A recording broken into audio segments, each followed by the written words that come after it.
आगकू बहुत किछि पर्वपर्वाणी आसुची आपण माने एही मीठा रेसिपी को थरे तैयारी करी खाइले बारंबार बनै खाइबे। एहा बनेबा बहुत सहज।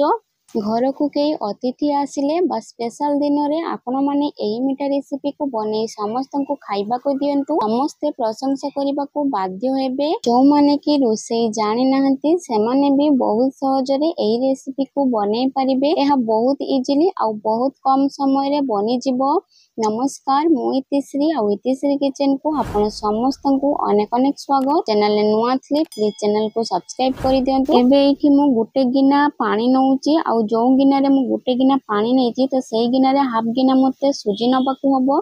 तो ये मु स्वाद अनुसार किछि लूण दउची। जेतेबेले पानीटा फुटी आसीबो तो सेतेबेले एठी स्वाद अनुसार लूण दियंतु। जेहेतु एटा मीठा रेसिपी एथिरे लूणटा देले स्वाद बहुत भलो आसी थाए। एबे एठी किछि अळेइच को मु गुंड करिकि देई दउची। एथिरे भलो बास्ना आसी थाए। आ एठी मु गुटे चामच गुआ घियो देई दउची। एबे ए सब केठी भलो भाबरे मिसई नउची। एबे एठी पानी भलो भाबरे टकमक हेकी फुटी जाईची। तो एबे एठी मु अल्प अल्प सुजी देकी याको भलो भाबरे गुळेई नउची। आपण माने एका थरे सुजी देई देबेनी, अल्प अल्प करिकि देबे। जमारु भी से जेमिति लम्स न बांधे कि बिंडा जेमिति न हुए। तो आपण माने मेजरमेंट टा मने रखिथिबे। तो गुटे गिना पानी पाई हाफ गिना सुजी एठी आपण माने ऐड करिवे। जमारु बेटी सुजी बेसी देई देबेनी।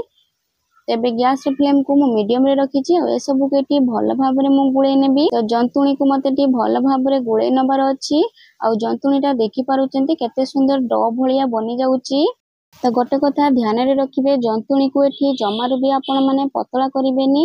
नहले आमे पिठा जतेबेले बनेइबा बा मिठा जतेबेले बनौचे ताले हमरो चुसी पिठाटा जमारु गोटा गोटा हेकी रहिबोनी, से पूरा क्षीर सहित मिसी जिवो। तो एबे म को ठंडा हबा पई गोटे प्लेट को बाहर करिके रखी दउची। तो सेही सेम कढ़ाई रे मु एबे देई दउची 3 चम्मच चीनी। काईकिना चीनी को हमको एठी कैरामेलाइज करिवार अछि।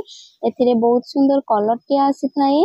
तो गैस रो फ्लेम को मैं लो टू मीडियम रे रखिची। आ चीनी टी को एठी भलो भाबरे मु कलर हबा पई गुळेई नउची। आ देखि पारुचंदी चीनी टा एठी भलो भाबरे मिसी जाईची आ केते सुंदर कलर भी आसीची। तो या ऊपर मैं एठी अल्प किछि पानी देई दउची। आ आपण माने ए स्टेज रे टिके सावधान ले दउथिबे, काहेकि ना एथिरे पानी देले बहुत छिटकी थाए। एबे एठी मु गुटे लीटर या ऊपर क्षीर देई दउची। आपण माने क्षीर रो क्वांटिटी को बेसी बा कम करि पारंती। तो एही पिठा बनेबा पई मु एठी गुटे लीटर क्षीर को एठी ऐड करिची। ते सब को एठी भलो भाबरे मु फुटिबा पई छाड़ीबी। तेही पिठा रे भलो बास्ना आसबा पई मु एठी 2टा अळेइच को गुंड करिकि ता ऊपर देई दउची।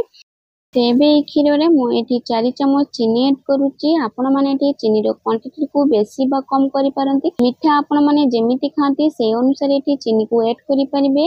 तो चीनी को एठी मु क्षीर सहित भलो भाबरे मु एठी गुळेई नउची। आ याको फुटिबा पई मु याको छाडी दउची लो फ्लेम रे। क्षीर एबे उतरी आसलानी। एबे गैस रो फ्लेम को मु लो रे रखुची।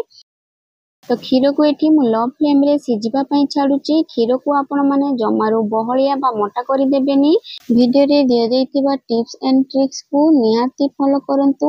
एबे जिबा नेक्स्ट स्टेप को। तो आमे जोइथि जंतुणी को बनेकी रखितिले, तो जंतुणी एठी पूरा भी ठंडा हे जायनी। तो जंतुणी एठी नख गरम अछि। तो याको एठी भलो भाबरे मते गुळेई नबार अछि।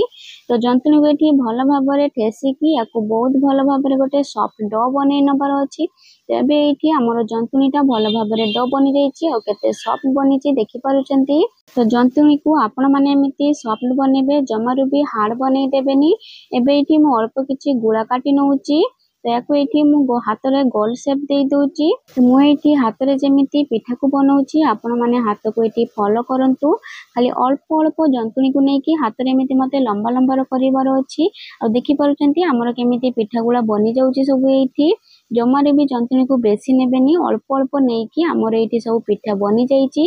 तेमिति हाथ रे टिके राउंड राउंड करिकि देबे, लंबा लंबा सुदु एमिति माने हाथ रे करिवे।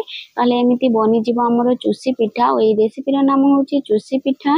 तो एठी अल्प अल्प जंतुणी को नेकी हाथ रे एमिति दळी दळी देबे। ताले हमर एठी चुसी पिठा पूरा रेडी हे जिवो। आ आपण माने हाथ रे जतेबेले पिठा को बनौचंदी ताले हाथ रे अति अवश्य तेल लगांतु। ताले पिठाटा एमिति गोटा गोटा हेकी रहिबो, जमारे भी लागि न जिवो।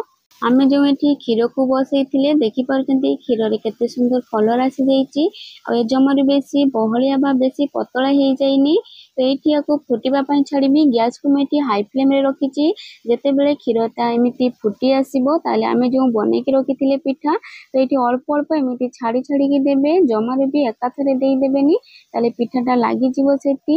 तेबे गैस फ्लेम को मु हाई फ्लेम रे रखी और सब पिठा को देकी भल भाव में गोलई नेबी। तेबे गैस फ्लेम को मुझे मीडियम रे रखुची और जेते बेले एटा उतरी आसीबो बा सब पिठा गुड़ा फुली आसीबो ऊपर को ताले जानिबे जे हमर पिठा रेसिपीटा पूरा रेडी हो जाइए।